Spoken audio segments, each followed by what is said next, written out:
welcome to Second Shift Review. I'm Ethan. Joining me today is my lovely wife, Ashley. Today we're doing a movie review of the movie Archive. This came out this year in 2020. Yeah. This is the first part's going to be non-spoilery for just like a couple minutes, and then the rest is going to be heavy spoilers. So, what are your overall thoughts of the movie? Not what, quote, and this is for sure, not what you think is going to happen at the very There's end. a lot going on. There is. Yeah, that's what I'll say. There's a lot going on. I enjoyed whole... I thought it was really good. I'll say that. I thought it was really good. I liked the idea of AI and kind of consciousness, as you can tell from the trailer. The visual effects I liked a lot. Yeah, I have to say it's very shot. All the great. Robots, all of the technology, everything I liked a lot. The locations in Japan. Yeah. And which is beautiful. Mm-hmm. You get kind of mountain ranges and stuff. Yeah, he says that they're in Japan. Yeah. But I enjoyed it a lot. There's a lot to this film that has to offer. It asks It's a thriller. It asks a lot of questions. Yeah. About different things. About whether or not, what's the line you'll go for someone who you love. Mm-hmm. And pushing the boundaries, I think. Of technology, yeah. Of technology and, what's the word I'm looking for? If you should or should I not.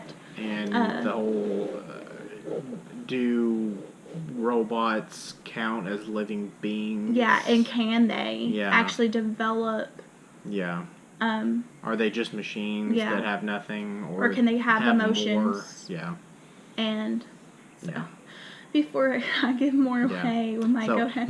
From here on will be the spoiler part. If you want to just skip to the trailer. But, so, the ending comes out of nowhere to some people. I didn't see it until right before it happened. I kind of figured it out like a minute or two before it happened. And you blurted it out. Yeah. It clicked in my brain that he was dead the whole time. And that...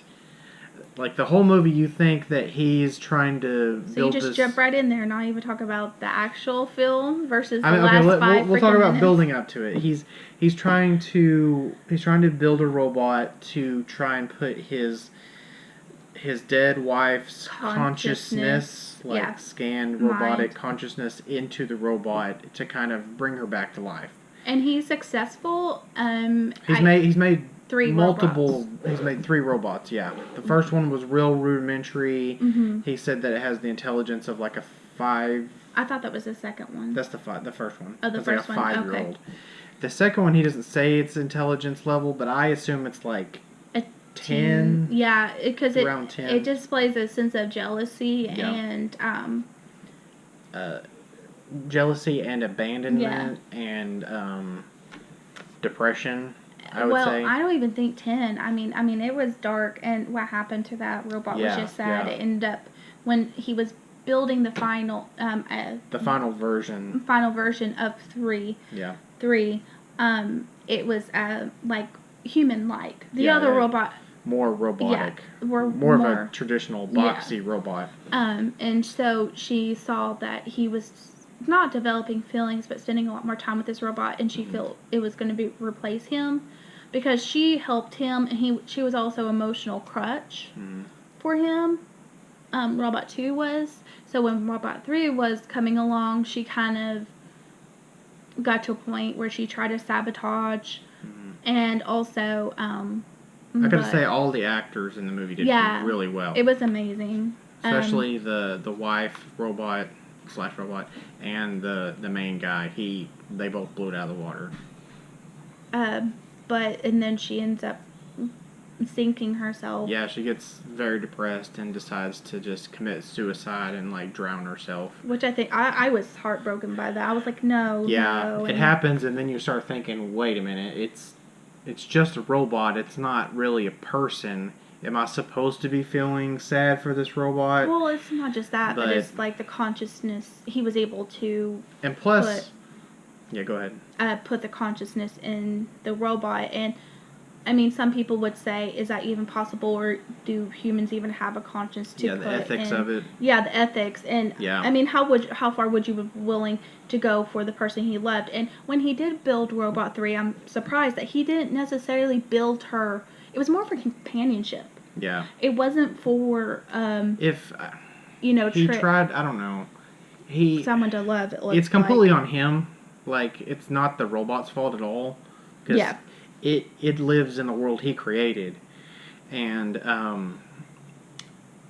if he wanted to be friends with it and stuff, but he knew that it wasn't the final product, and he knew he was going to have to move on to a more efficient model. To back up, I mean, his wife apparently, as you would think, died in a car accident. Mm-hmm. So you think throughout this entire time, which I'm not saying it's a bad movie, it's a great movie. However, the ending, of course, was not originally what I planned. But it makes me want to watch again to see if I missed something. Yeah.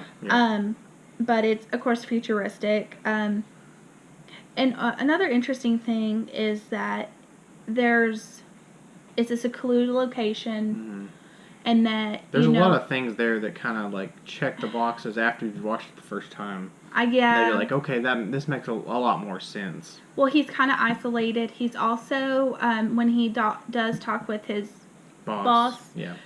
And there's other people who come to take away his wife's mind or archive. There's some there's some things I think that I'm like, I don't understand when I first watched it. I'm confused still. But it's really good. At first I was like, okay, this is gonna be, it's very straightforward. And one thing that even pushes the second robot killing itself further is that he takes its legs because he needs to rework them for the third one. Yeah. And gives these really crappy legs to her. And, I mean, if you're going to all this, why not just wipe her memory and start over? That way she's not going to be jealous and all this unnecessary stuff. But I think that's the point. You can't. And he's needlessly, I would say, torturing this robot for no reason. I understand that this was a completion task that he had to deal with. I guess at the end you find out that he's the one. He's running out of time. And this robot itself, before they put the memory, the archive of his wife in it, she's actually a real person. She's not his wife. Yeah. She's a robot she's just her herself. Own person. Yeah, and I thought that was really interesting, like this idea of identity. Who has the right to take your identity away? Mm-hmm. And at the end, he's trying to put his bosses, I guess, are coming to check on his progress and everything. Yeah, and they find the second robot who drowned herself and said the project was terminated. However, you find out that there is no one really there. And later in the film, you find that she was carrying a secret. And I didn't really know this till the end, but when she made a phone call, was that she was pregnant. Mm-hmm. And so I was like, oh no, she died when she was pregnant. I was like, does he knew? I was like, I don't think he really even knew. Yeah. And then she was in the process of telling him when the accident happened. And he asked the question like, it should have been me who died. I mean, there's clues, of course, to that, but there's a lot of ethical questions. But one thing that got me wondering was at the very end was the whole idea of how do we push taking someone's identity away, and who has the right to do that? And so I thought that was interesting. But at the end, of course, let's talk about the ending. Okay, yeah, I know there's a lot to this. It just comes out of nowhere. Yeah, like I say, I have a bunch of notes, and I was like, these kind of are. Well, it's a different situation now that the ending kind of. Yeah, it's revealed that he's dead the whole time, and that all of this is his mind working out that. I never be able to understand that. Kind of him, I guess him. I don't know, just working out what happened, and that he's not going to give up on his love and stuff. Well, it's also, I think, completing the task. Yeah, the task that he had at hand. That he wanted to, and once he completed that, it was kind of... He can rest in peace. Yeah, I was like, oh no, and apparently... yeah. It just comes out of nowhere, right at the end, and I'm still kind of jarring, like... but it's really good. And I think the director even though I have all these notes right here, I wrote after that and stuff, I wrote, he's dead now. And that's it, because my mind was so blown. I was like, is everything, of course not everything is, there's still a lot of symbolism. It still asks a lot of questions and stuff. But at the same time, it's like, you have to rethink the every scene, and like, okay, of course there are hints, but I'm like... Yeah. But it's a really good movie. Yeah, and I need to watch it again, apparently. You should watch it if you haven't seen it. And everyone did a great job. Yeah, everybody on the movie did a really good job. And the visual effects were effects were really, really good. I'm really surprised by that, the way everything looks and everything. And just, I think it was kind of beautiful, too. Like, the robots themselves were very distinctive and very different. Yeah. So... unique. Yeah. Yeah. So. Tell us what you think in the comments, and leave a like, share, subscribe, and we'll catch you next time. Thank you for watching the video. Make sure to leave a like, leave a comment, and subscribe. Now.